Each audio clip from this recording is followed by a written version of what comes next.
Hi guys, Arms Processors is another victim of both Brexit and the Tories. Hermann Hauser from Amadeus Capital Partners spoke to the Today programme where he explained how leaving the EU for the tech giant means that as the London Stock Exchange suffers from an international standpoint, it means companies that would have listed in both New York and London are now choosing the better of the two. Hauser also explained how the British semiconductor industry was decimated under the Tories, so while ARM is finding its chips in pretty much every device, British manufacturing isn't benefiting from that reach. Brexit idiocy is harming yet another sector. Have a listen. And this isn't a surprise, is it? But nonetheless, a lot of people would have preferred that it had been listed in London. Why hasn't it?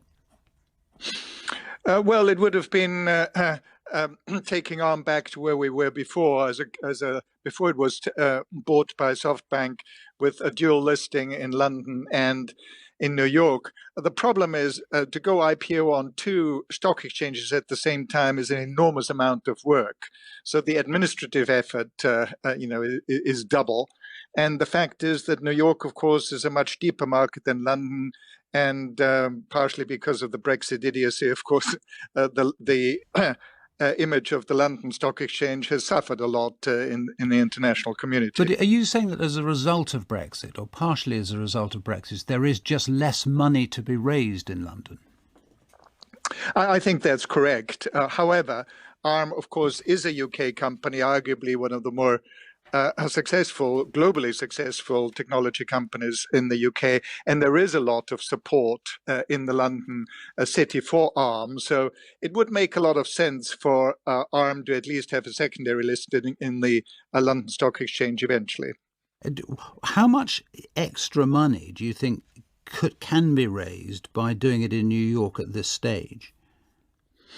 It's just the depth of the market, because ARM is trying to raise about 10 billion, and this is, it's at a valuation of between 30 and 70 billion. So it would be one of the larger IPOs this year. We're talking presumably dollars, are we? If we're talking about New York, when you say 10 billion? Yes, indeed, it's dollars. Yes, but there doesn't seem to be a huge difference these days. No, that's a fair point, I suppose.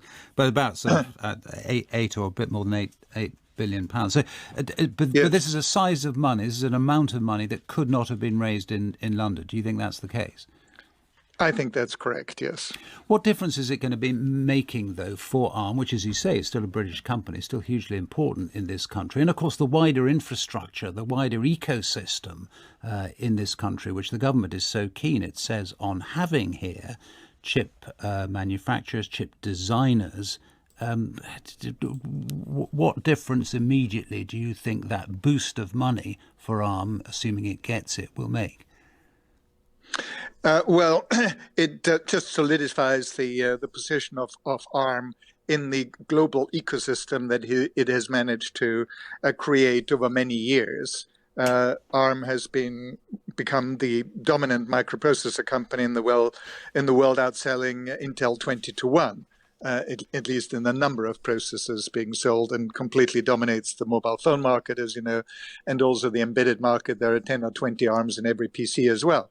So it's the credibility in the ecosystem that money provides to its parent SoftBank, which really needs the money in order to support the further growth of ARM. And when it comes to the growth of the entire industry, particularly in Britain, can we still punch above our weight as a nation when it comes to computer chips? Well, I'm afraid we haven't been punching above our weight in computer chips ever. See, this is the problem here. ARM processors are designed in Britain. And those designs are popular around the world. But because there isn't a manufacturing base in Britain to produce these chips, well, other countries are benefiting.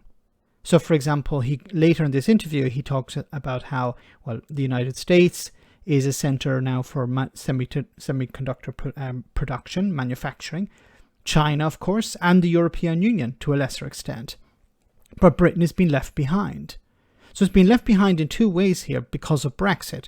One, because of the it's no longer going to be listed on the London Stock Exchange. He did talk about how maybe that could change in the future, but it's losing out here because there's a lack of investment.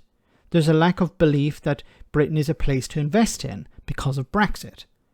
And second, manufacturing is disappearing. Now, of course, it was decimated by Margaret Thatcher. She moved.